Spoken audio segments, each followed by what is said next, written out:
So as people are continuing to get connected, there's always a challenge here or there, it seems, with technology. Why don't we jump into the topic of today, which is looking at the Google Docs and Google Sheets applications and looking at different challenges people have said, boy, it would be really nice if we could do this, or it'd be nice if we could do that, or how do we do this? On the website for Hanging with Education, I posted a poll, and I did have one person reply to that poll with a question. So I think we're going to start with their first question because it may be something that others are wondering as well. The question centered around an organization starting to use Google Docs as a tool for grading. And I didn't get a whole lot of information about what that meant, but I'm assuming it's something where the student is going to pass work into the teacher. The teacher can grade or evaluate or mark things up, and the student can go back and either revise, or there's some way to easily transfer back and forth that feedback. So why don't we take a look at how that might get set up. I'm going to share my screen here.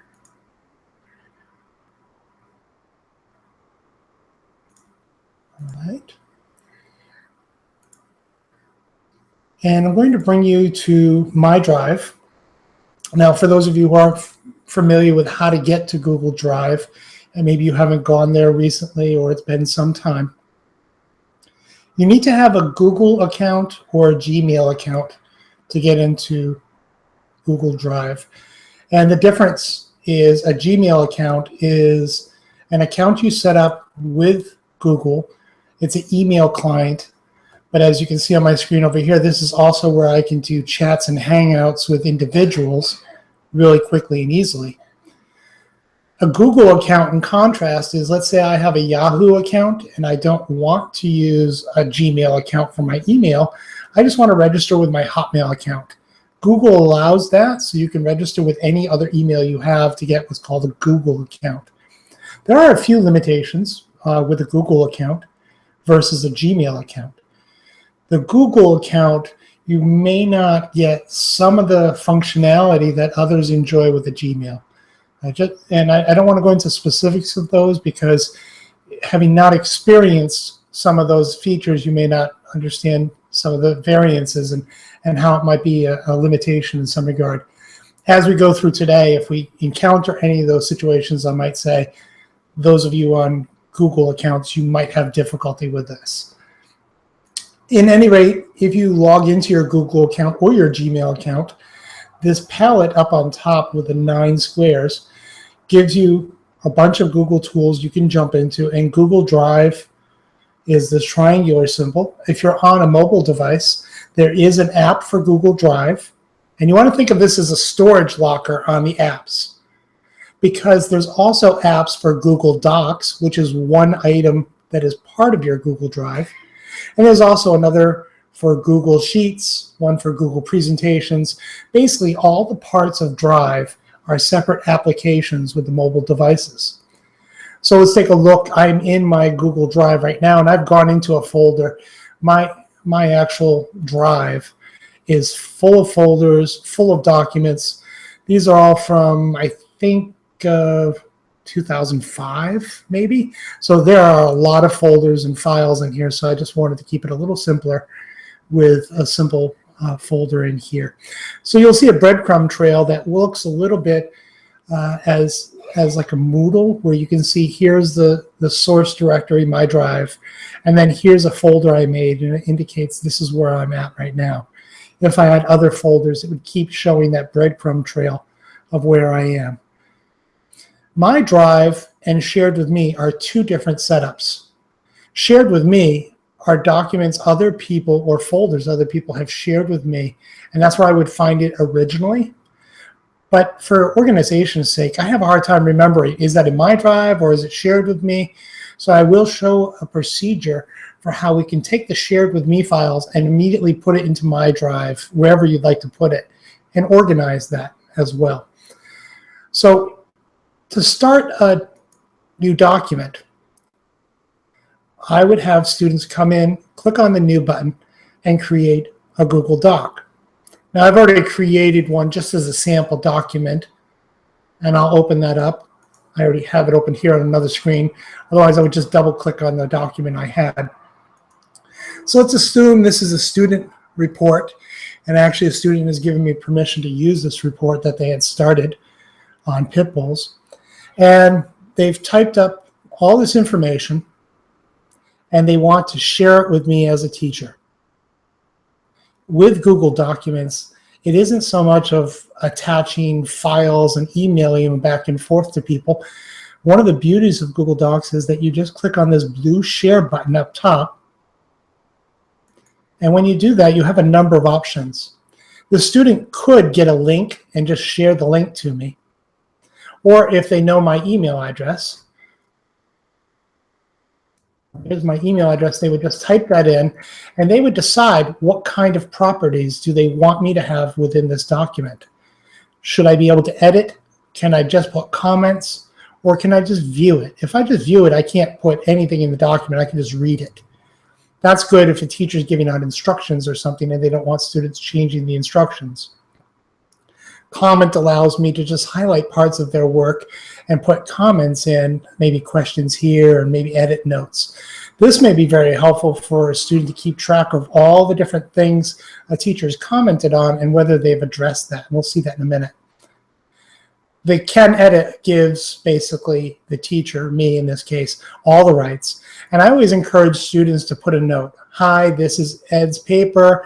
Could you take a look? And I'm looking for whether this has syntax errors or if the content flows well. And then they hit send, and I will get an email message letting me know that this document has been shared. Once that's shared, I'm going to go right back to my document list now. I would go to shared with me, and you will see a number of files that have been shared with me over time. This is a student file that was just shared just a few days ago. And this is a student who puts down just report. And I'd like to have some kind of name. What is the name of your report, or whose is it? There's Ed's letter. So if I right click on any of these, now if you're on a Macintosh, I believe it's control click or command click. I can't remember which, I apologize for that. But if you right click on any file in your drive, you get this menu that shows up. And one of the ones you really want to teach students about is the add to my drive. So if a teacher shares some work with a student, it would be in the student's shared with me file.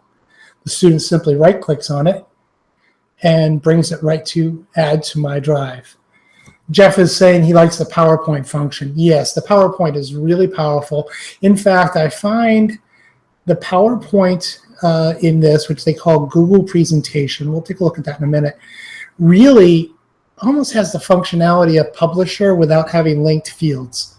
You really do have a lot of flexibility of what's in that tool.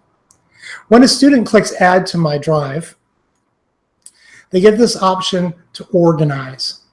By organize, it allows them to go through all of the different folders they have. Here's Hanging with Education. I click this little triangle, and then that's where I want that file to go. I click Move here, and it will move that file from shared with me into my drive in a folder I set up. So students may want to start with setting up folders. And how you set up folders? Well, let me go right back into my drive and show you that. This seems like a lot of steps to set up, but realistically, once a student gets in, sets up a folder, and they've saved their first file in that folder, things get pretty easy here. And you just go New Folder. Whatever folder you're already in, I'm in Hanging with Education, as you can see with the breadcrumb trail, it'll automatically let me put this in here. So I'm just going to put sample work. And I'll hit Create. So now when the student shares their work with me, I can take that work and just drag it into the folder. You'll notice that as soon as I picked up the document, my drive opened up over here with all my folders in it.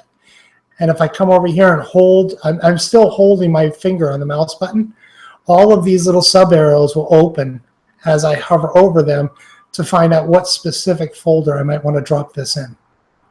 So it really is quick and easy once you get used to the interface, but there you do want to allow for some playtime to get used to that, because it is a different structure than what people are used to. So let me put this up in sample work just to have myself organized.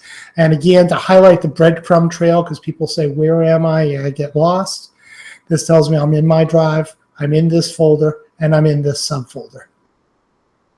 So back in the document, a student has created the document and they've sent this to me, and I'd like to edit some things. So maybe the word pit bull here, maybe I don't think that should be capitalized.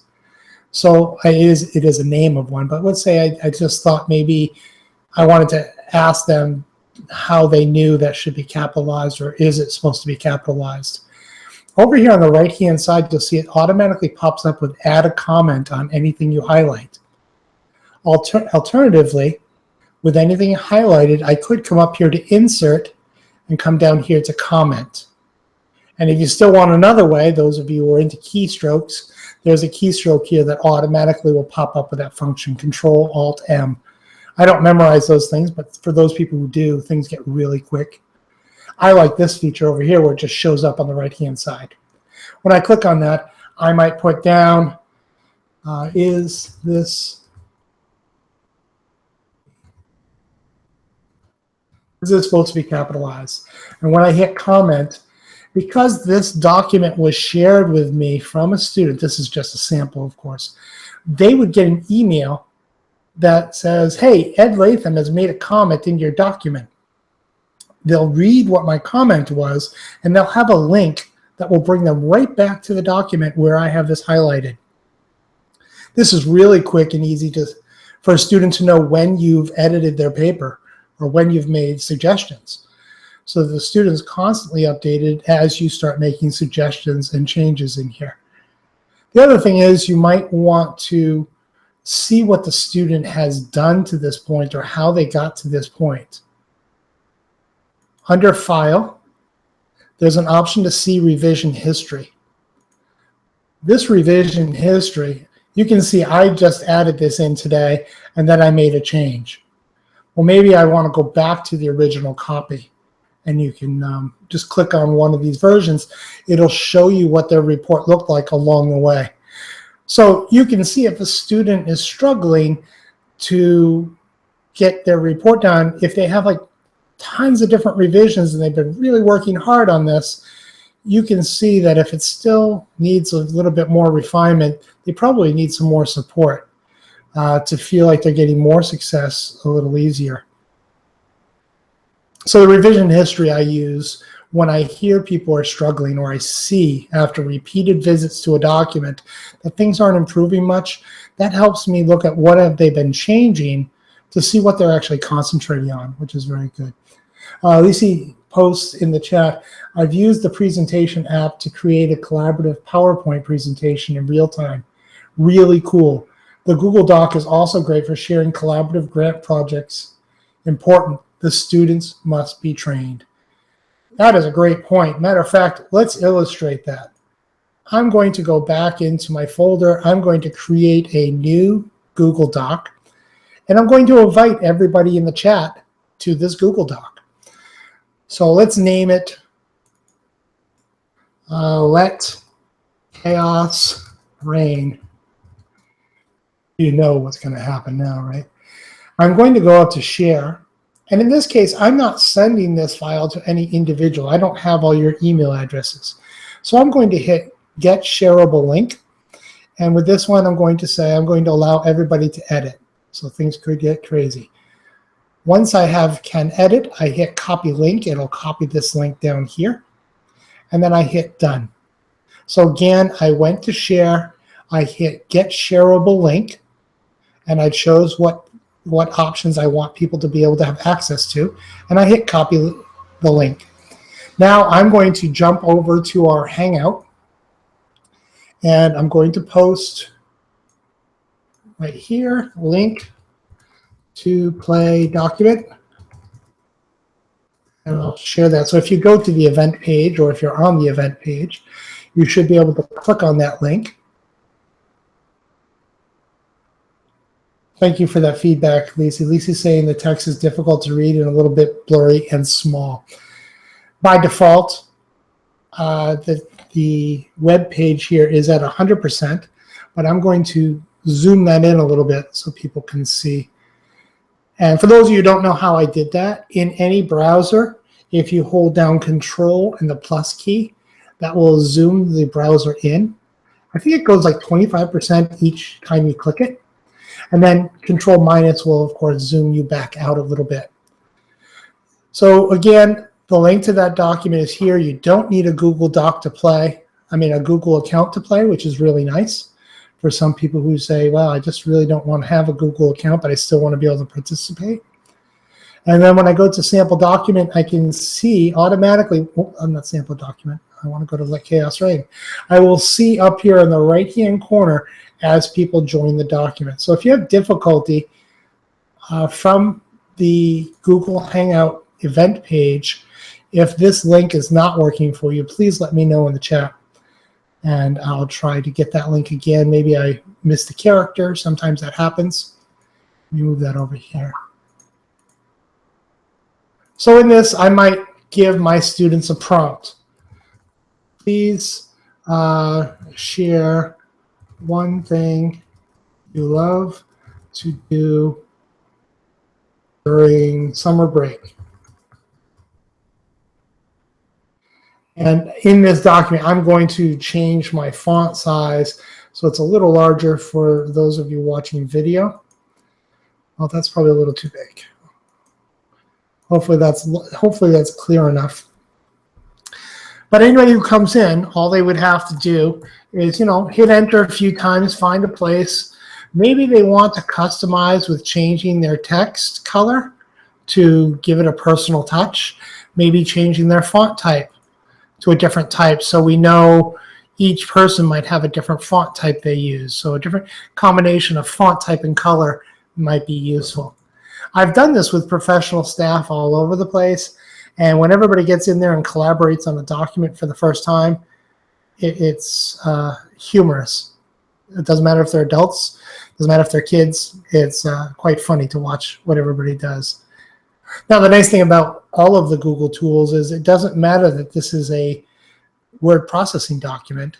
I can do the same thing with anything. Let's try a Google Slides, because that was mentioned earlier. It used to be called Google Presentation.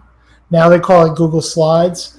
So you may hear the term Google Presentation slip out occasionally. That's what I always call it. They now call it Slides, and I have to remember that. So if I open up a new Google Slides, again, I always encourage people to please title things before you share it. Because once you share it and they got like 1,900 things shared that are untitled, that's difficult to deal with. So let's just say practicing with slides. And one thing you will want to know in slides is that things in the slide are like objects. If you click on the border, you can drag it around and move it. But if I click inside an object, it assumes I want to edit inside the object. So if I wanted to delete this click to add a title, I have to click on the border, then hit my backspace or delete key on my keyboard. So I'll just start with a nice blank screen here. And if I'm going to set the stage for students to all participate in here, I probably would want to come over to this nice blank screen that I've set up and duplicate that a few times, just so everybody has a play space where they can come in and work on this. Now, I obviously need to share it with my students. So clicking on share, I can get that shareable link again. And I want people to be able to edit. I'll copy that. I'll say done. I'm going to go to my Hangout page again. And this is the link to play slides. Well, if people would like to jump into either one of those and experience that, or just say hi, it might be neat to see who's out there as well. Okay, so these links, by the way, should also stay up for people who are watching the video recorded and they want to just go in and see what it looks like inside a shared document. So those two links are now available in the chat window, I hope. And people can come in and play around with either one. So we have an anonymous raccoon in there. And we can see as they type word for letter by letter, they can see. I had to go back to the original link on your site to get it. Ah. Now see, this is something I'm a little ignorant on, and I need to find a volunteer to play with me a little bit on this, because when I go to share links, I don't see a chat window that everyone else is seeing who is viewing this right now. I'm going to go to the presentation. Let me see if I do. I have a question and answer, and I have a chat here. But the chat here, I'm going to type something in here. I'm going to drop a link in the chat. I believe this chat, I just dropped the link to the practicing and slides in the group chat. So I don't know if anybody sees it. I suspect they don't, because that is for people who are in the live video portion and audio portion, which I don't believe I have anybody in there right now. So you don't see it if I drop it in that chat. And I know somebody was just typing back here saying they had to go back to the event site to get the message.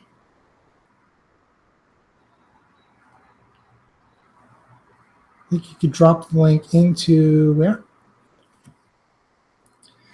Oh, heck, I could drop the link. Well, I can't drop it here because not everybody can get there. Oh, the Q&A box. Okay, let's try that. So if I go to the Q&A box, I have questions. Can I broadcast? I have questions answered in spam. I do not see a box where I can type. Let me go down to the bottom. So what I see, I wish there was a way I can show that to everybody. When I look at the Q&A box, I simply see each of the messages people have posted. So I will have to look at how to share those links. In the meantime, what I could do is share a practice that many teachers may do because of difficulty sharing with students. I'm going to grab the link to this document that I believe it's probably Lisi who's in there now. I'm going to copy that link again. At this time, I'm going to go to my Google site. I have set up my 5squared.us. So if you type in 5squared.us, you'll get to this site. And Hanging with Education will be the tab you want. Again, it's 5squared, all one word, .us. I'm going to edit this real quick, and I'll show you how easy it is to update a web page. I'm going to come down here to the event and say link for word processing, and then link for slides. And what I can do there is highlight the word processing link, click on the link button. It wants to go to a web address, and I'm just going to paste that in here. And I'll open that up in a new link so people still have access to this. Now, if you're already on the Hanging with Education site at 5squared.us, you may have to refresh your screen by hitting your refresh button, and you should see this link is active. And when I click on it, it should open the Let the Chaos Reign folder, and you should be able to edit and participate. So this is another way that you can set it up so your students can get access to things you want them to participate in. I'm going to quickly get the link for slides. So for those of you who are wondering how I got that set up, I'm going to go into my slides, hit my share button again. I will go up to the Can Edit link and copy that.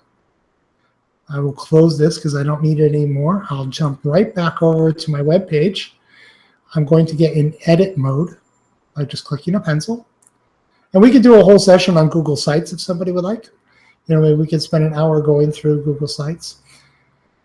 And I'm going to hit the hyperlink. Once I've highlighted the word slides, I could highlight anything I want, really. I click on web address, and let's paste that web address I got earlier. So now people, once I hit save, if you refresh your screen on the Hanging with Education site, you should, let's make that a little larger too. I'm sorry about the size thing. I keep forgetting that in video, the text is smaller. So we have Lisi's in there, and nobody's in here yet. So if you want to try to get in and you weren't able to do it because of the links, I do apologize for that. I'm going to need to, like I said, experiment in this next week and see if there's a quick, easy way to share the links with those who are just viewing and using the text chat, because it does come in a little differently than the chat within the Google Hangout. Are there questions or things that you'd always wanted to be able to do inside of either docs or slides or sheets, and you just wanted to ask? You can go ahead and ask that question. But I do want to address, we have anonymous dinosaur joining us now. I do want to address that question that was asked before the session in the feedback form. And that was, if I'm using this for grades, what do I do with my files? This is interesting. As people are typing, please notice up here at the top of my page, all changes saved in Drive. Google Drive automatically saves this copy every time somebody presses a key, which is a big shock for students. I always have students asking me, how do I save? How do I save? Where do I save it? Well, the idea is if they create it in their Drive, so here I am back in my Drive, I'm where I made my sample work, just by making it in this location, everything I do inside that sample document is automatically being saved right back in that folder where I created it. If I created it somewhere like out at my root drive, my drive, and I want it in a folder, we saw earlier, I just simply find the file, drag it over to the folder I'd like, or I can right click on it and go move to, and that'll allow me to choose which folder I want by navigating very much like a tree structure of DOS and early Windows systems.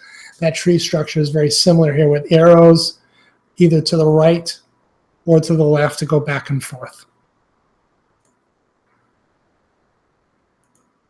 Now, if the question was being asked about how do we do grading as far as like a grade sheet, you know, instead of a grading program, you want to do that, I would suggest you use a Google Sheet. And a Google Sheet is just like Excel. And I will go ahead and make this, I'm letting this load up here, it's still working. I'm going to name this one Sample Sheets. And I'll also add this to the website, so if anybody would like to get in and play around with a collaborative Google Sheet, they can do so as well. Again, I went to Get Shareable Link, change it to Edit, and I'm going to copy that. Now that I have that address, I'll jump over to my web page. I'll get into Edit mode. And then down here, I'll just say Link to Sheets. And I'll just highlight the word Sheets. Again, I can highlight anything I'd like to turn into a hyperlink. Choose the web address and paste in that address. I always like to open it in a new window so students can come back to this site in a new tab. The downside of that is they end up with like 1,500 tabs on the screen, and that disturbs some students for a little bit until they get used to that.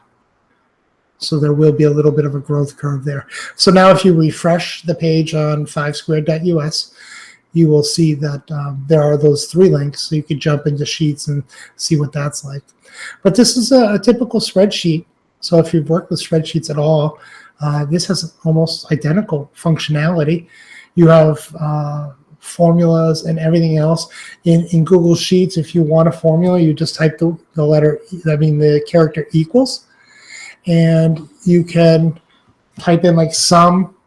I want to add up.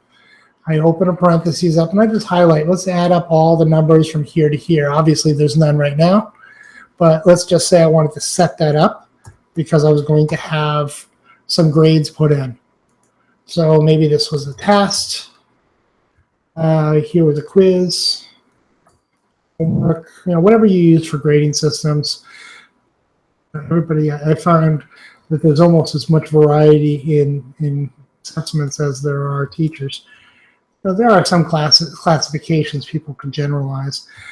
98, 67, 88, 89, 90. So good test taker does well and does poorly on everything else. Now, some obviously is kind of crazy to do, so I probably would want to change that to average. So again, you come up to the formula bar here, AVERAGE. And I'm throwing a little bit of techie stuff out there. If you haven't used sheets before, or if you've never used a spreadsheet, I apologize. This is a really super powerful tool, but you can set it up so that we have one student. There's Ed Latham's scores. And the beauty of a spreadsheet is that I can take all of these formulas and things I've set up and just drag them. See this little blue box in the corner? I can just drag those straight down and it will duplicate everything. Actually, I only need this one formula. So let's drag that straight down. So now it says divide by 0, and that's because I don't have any numbers in here. But watch this cell right here as I start adding some numbers in. I'm just going to add in, this person got a 25, 67, 90, 95. See, tutoring does help. You can see the results right there. But it does do the averaging for me as we go through. And you can weight these. You can get as complicated as you want. You just have to learn a few simple steps. Lisi's sharing, you can also upload a grade sheet from your computer with all student names, test items, and formulas entered. She says it's important. Do not share student grades with other students. Great point. This spreadsheet, I would not share with my students. If I wanted individual students to get their grades and I wanted to do that, I would create another sheet over here by hitting this plus button. And what I would do on the second sheet is I would set this up so that I can have an individual person from a drop-down list. When I choose that, I get a grade report, a grade summary up here. And a lot of that is just saying, okay, I put equal in there because I want the computer to do some work. That says, go look for data. Over here, I'm going to come back and say, I want test number 1 right there. And I just hit enter. So right now, we can see it says 98 because I told it to go look here at this particular cell. There's much more advanced features where I can have it look for the cell where the person's name is. There's also built-in tools that people have added on. And this is one of the powerful, powerful pieces of all of the Google tools. They have these add-ons. And there's one add-on called Flubaroo that you probably want to look for. And to find add-ons, you simply click on add-ons, and where it says get add-ons, you'll be brought to a store type thing. These are all free. Well, I shouldn't say all free. All the ones I ever look at are free. You can see Flubaroo's right here, but if it wasn't, you can type in just Flubaroo. It's a funny name. I love saying it. There's all kinds of other adaptions people have built just for Google Sheets. All of these things are just for Google Sheets. There's some add-ons for docs and some as well for presentations. So people are allowed to adapt the base tool that Google produces, and they can do wonderful things with this. So with this Flubaroo, I can enable Flubaroo for this sheet. I'm going to go back to this sheet here. And I don't want to get into Flubaroo too much. If you YouTube Flubaroo, you will see a whole tutorial on how to use it. This is asking for all kinds of permissions and stuff. I don't want to set that up on this particular document. But what it allows you to do is, after you have keyed in some raw scores, it'll process everything. And it gives you the option to email your students their scores. If you combine this with Google Forms, where maybe the students have taken a quiz online, as soon as they answer their quiz, you can come in here to add-ons, Flubaroo, and it'll say process. I think it says process reports or process scores. When you do that, it will send an address that the students had entered in the quiz. The downside is you have to remember your quiz is asked for name, and you should also ask for your email address if you want it sent there. So that's just an example of an add-on. If we go over here to the slides, you'll see that this one doesn't have add-ons per se here. There are some gadgets and stuff that you can insert. And where is that at? So they have some different functionality built in here. There was a place over here we can add those. I guess they have changed that. They were having some difficulties with that.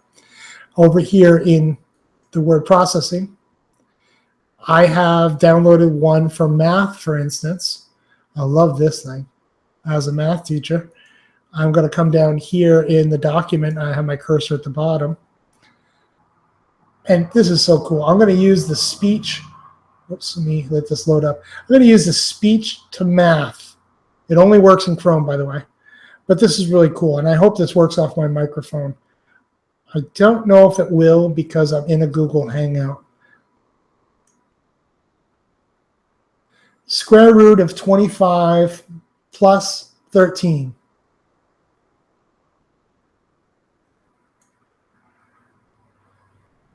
$56 minus 3/4 divided by 12. Oh, no, I turned it off. Okay. But you can see that the first one, after I spoke that in, it wrote out what I had asked for, and I can hit insert. And what this add-on does, it automatically makes that image for me. And since it's an image, I can make it larger or smaller as I wish. And now I have an object. I can just move around my screen. Well, actually, I have to change the settings on it. Because of the resolution of my screen, I'm not able to manipulate. I can do this right now by clicking on this. I'm going to remove the link. I hit wrap text. I'll make this larger now. I got rid of that. With the wrap text on, I can slide this wherever I want. I can make my own worksheet. So again, I did this not with the basic functionality that's built into Google Docs, but just through an add-on that somebody else created that allows me to quickly and easily make math expressions inside of a document. You'll also notice there's one here, Orange Slice Teacher Rubric. Allows you to create a rubric inside of a document, and it also tracks all of the scoring a teacher does over time. So a student will see right within their document that the teacher scored this now 5 times, and here's what the results are each time, so they can see where they need to focus on their work.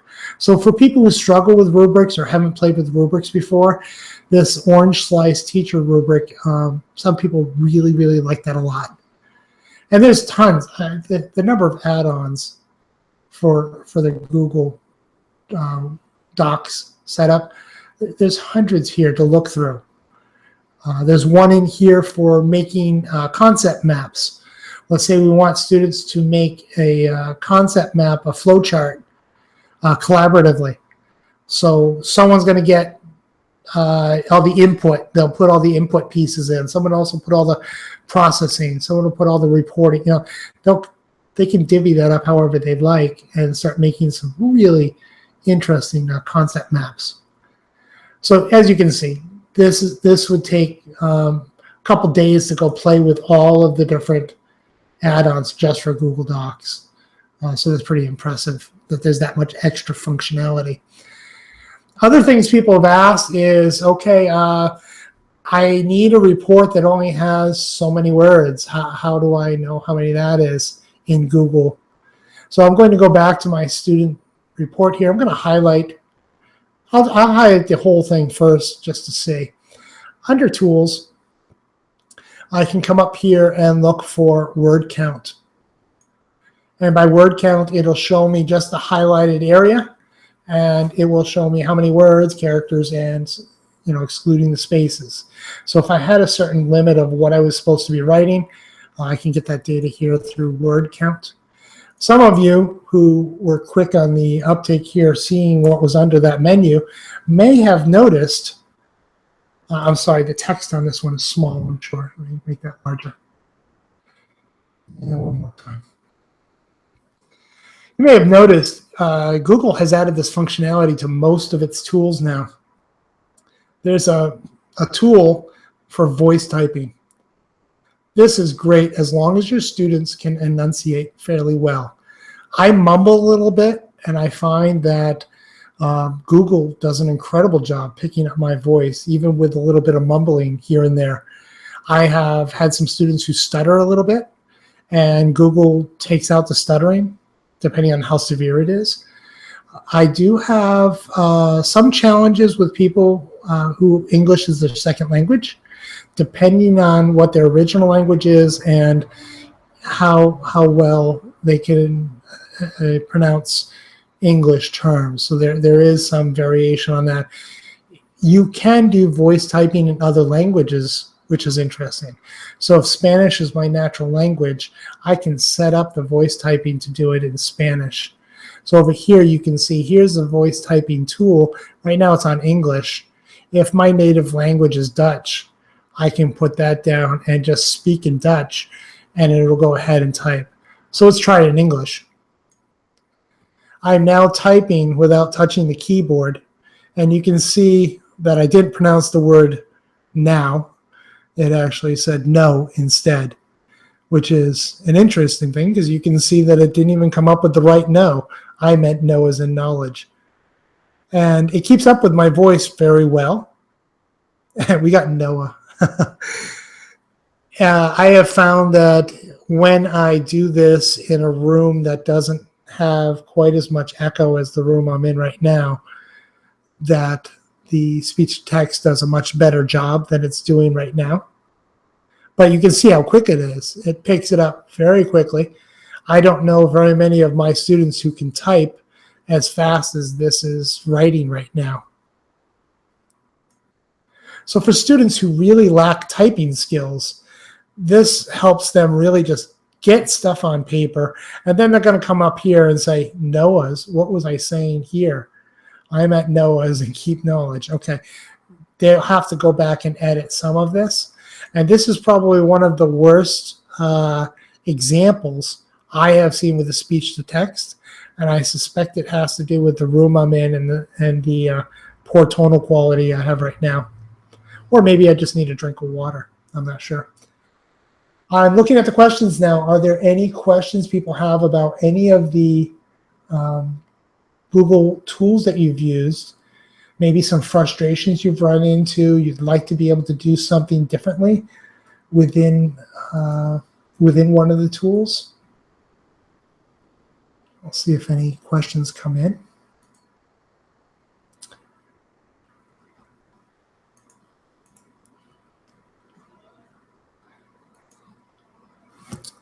The other thing I wanted to share with you is the research.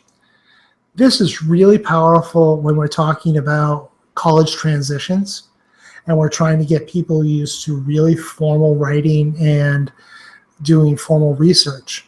The research tool from Google is very nice, not just for getting information, but for using it in your report.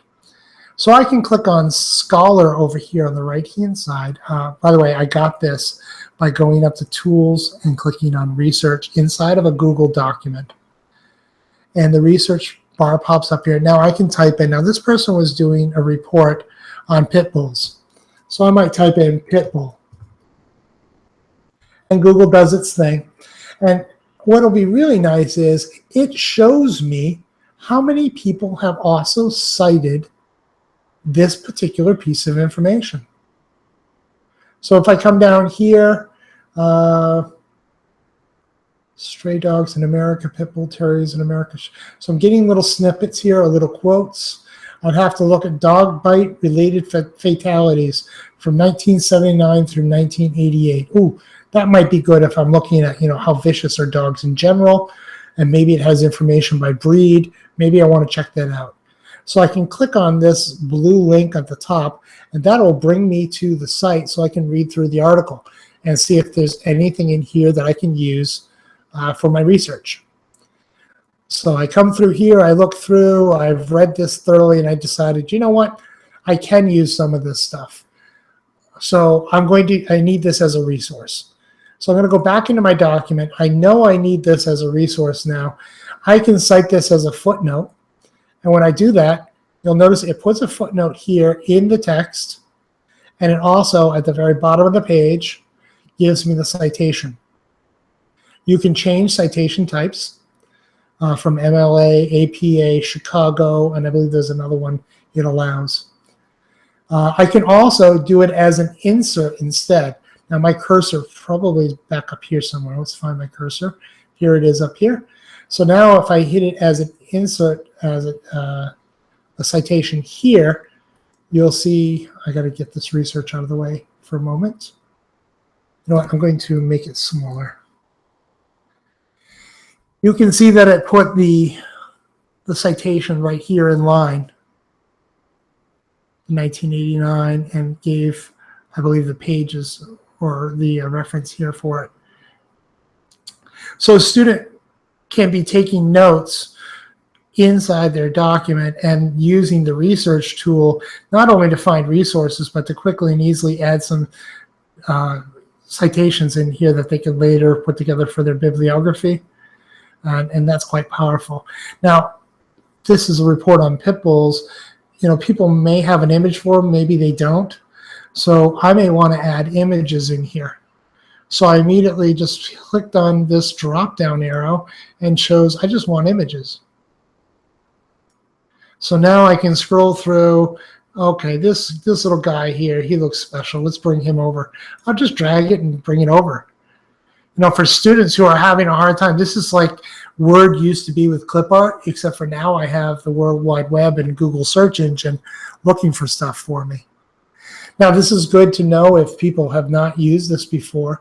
Once a photo or image comes into Google in any of the tools, it's assumed to be inline text, meaning this is just like a character.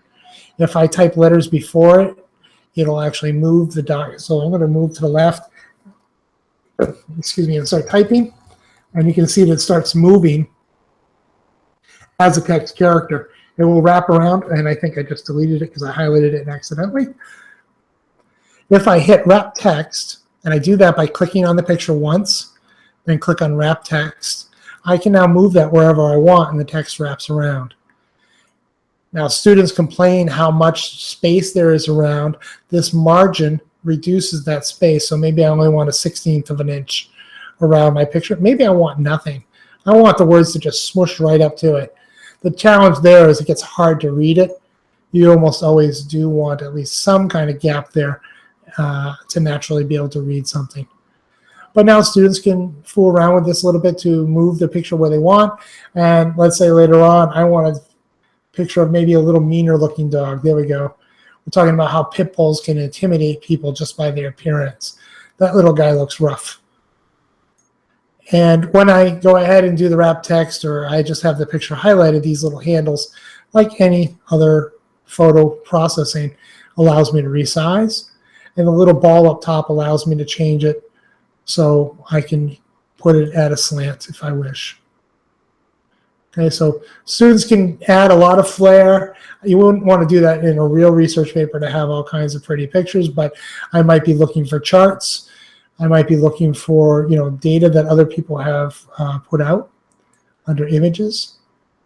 I could be looking for quotes. So let's look for famous quotes on pit bulls. I didn't think there was going to be a whole lot of famous people quoting pit bulls. Maybe Michael Vick might have had a few things to say in there, but I don't know of any of that stuff.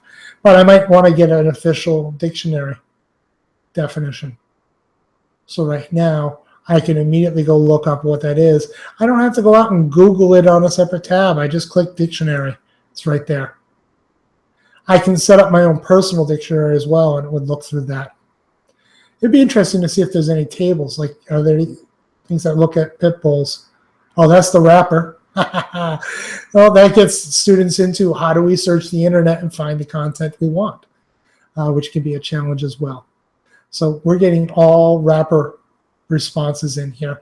So I would have to change my search to not have the wrapper included. That's right, I forgot about Pitbull the wrapper. Oh, I guess I'm aging myself. So that's the research tool. Again, there's so many different aspects that are continually getting added on. I just had students this last week in a college transitions class. I had taught them how to do how to get into Google Docs, how to start their research paper. I showed them the research tool, and they worked on it for about an hour, and 3 or 4 of them just stopped and said, how come this is so easy? How come this is something that's so, this is saving me so much time. I'm getting so much more done than I ever thought I could because these tools are so quick and easy to use. Now, they have gone through word processing before with Word and Office. So there was that extra, experience. I didn't have any students who had never used technology of any sort. They all had experienced that in their classrooms before. I'm coming from Maine, and in Maine we've had one-to-one computers now in the middle schools and most of the high schools now for a number of years. So most of the students that we get in adult ed, especially the ones who are coming out of school recently, they have had some technology access. For those who have not had technology access, getting them started right off with cloud computing with Google tools, I have found to be pretty quick on the uptake. I've had some elderly people who are very technophobic get into Google Docs, and they had success. I mean, my father is a great example of that. I tried to teach him word processing, I think, for almost 8 years with no luck. We've tried different computers, different systems, and he keeps cursing at these stupid technology things. But once I got him into Google Documents and I taught him about the voice typing, he went from a very incompetent technical person to now on his phone, as he travels around New Mexico and Arizona sometimes in the deserts, he's sitting there using up all his minutes composing a book he wants to write. And he's just typing, he's just voice typing up, and occasionally he'll get flustered, and it's funny to see what it writes when he gets flustered. But that technology opened the door for him. He was not able to use a regular computer, but the cloud computer from the different devices he had available to him was an easier in for him. And I suspect we have some adult learners who they may appreciate having a keyboard in front of them. Others may not. I have one student right now who's doing all her work from just her smartphone. And I thought that was, first of all, incredibly persistent on her part, because she is struggling a bit to try to get the quality of work she wants done in her report. But it is possible, and she's able to do it because that's the only technology she has available at home, which is really cool. So let me check again, see if there's any questions or any problems people have asked in the chat. I'm not seeing any show up yet, or at least none have been going in there while I've been talking. Just double check over here. I'm checking in a few different places here because the Q&A tool usually has all those questions. Let me see if anybody's typed anything in here. No, that's just the same thing we had there. Okay, nothing in any of the samples either. Good. Well, I'm hoping that tonight you had an opportunity to at least learn a little bit about the tools. If you already knew about the tools and you have specific things you say, well, I really need to use this tool for a certain purpose, you can always go to the website that we mentioned earlier, 5squared.us. And under 5squared.us, if you hit the Hanging with Education, what I do after every session is I move the session down into the archive section, and I have that in reverse order. So the oldest sessions are way on the bottom, and you'll notice I'll have all the links to each session that were referenced. So you will see this session, Google Docs, Sheets, Questions, and Answers. That will move down here shortly after the session, probably tonight or tomorrow. And you should have access to this quick form right here. If you click on that form and you just have a bunch of questions, maybe we might have another Wednesday afternoon session where we just address those questions. Or if it's something quick and easy, I probably can fire off an email and let you know how it's done. I would like to share that with everybody, though, if you don't mind. If there are no further questions, I think we'll call tonight. I appreciate everybody who showed up. I hope we were able to touch on some things you found valuable. And there will be a post in the links network on the forums with the recording and also the resources that we touched on a little bit today. If you'd like to have questions or discussions on the links forum, we invite you always to come over there and put your comments and thoughts in there as well. I do like to go off of teacher suggestion. Tonight's suggestion came from a teacher who had gone to the Hanging with Education site, and they went over here to suggested topics. They just typed in their topic. They gave me a contact thing so I could follow up with them to make sure I was on the right path with them. And then they just told me where they were from, so I had just some data collection. So a reminder, if you have a hot topic you want, I know there's been one request for some distance education, so we might jump into that next week. But if you have something, school's starting up soon. So if you want to get ready for school with a particular topic, by all means, come on over here and suggest that topic, or on the links forums. You'll find a thread called Hanging with Education, and you can go ahead and jump in on that forum and contribute that way as well. I'd like to thank everybody for showing up tonight. I hope we get the video thing set up so people can join video a little more easily. I need to explore that with someone who's willing to play test that with me. And I'll put specific instructions to the event next week that will help people get in if I discover what the challenge was. I'd be really curious for those people who were not able to get into the live voice and video, if you were from the same university or same school district, it'd be neat to follow up with a technician to see if they indicate if something's blocked locally or on certain machines. Because if it is, that might be difficult as well. Oh, I do have some comments from Lisi. Be sure to check copyright. Google has image options to only select open source images. That's a great suggestion. You know, we do want to teach students about copyright laws. Would you post the link in the chat? Thanks. Oh, that might be previous.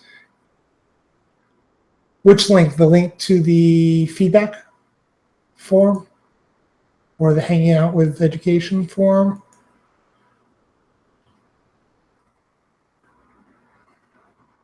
There was a request to please post the link in chat.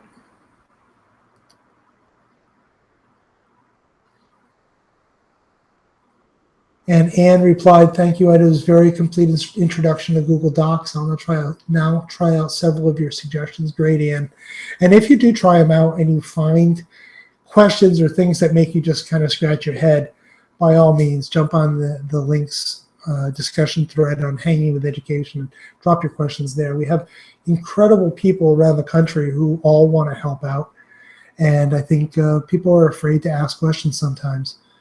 And it's really a shame because, you know, doctors have no problem picking up the phone and calling in the doctor and saying, hey, I got this kidney transplant I'm doing, you know, I'm seeing this.